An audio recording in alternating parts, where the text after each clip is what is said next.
Hey, Brian from Garage Mahal. Somebody had asked me where the S hooks and the sling hooks up to the can slide. So I figured, let me get in here. So if you can see, there's an S hook right here on the front, right there where the light is, and then that will hook up to the top part of the sling. And if you look in the back, I have a zip tie where the other S hook was that I lost a long time ago. But that will give you an idea of how that hooks into the back. So you have that S hook that hooks up the top part of the can sling, and then in the back, that blue zip tie, there's a little hole at the top and in the net, and that's where that hooks up into the back.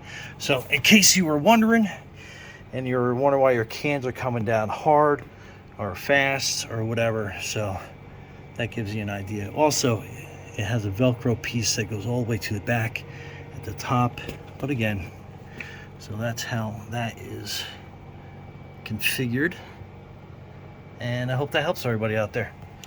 Anyway, Brian from Garage Mahal, thanks for watching, and be safe out there.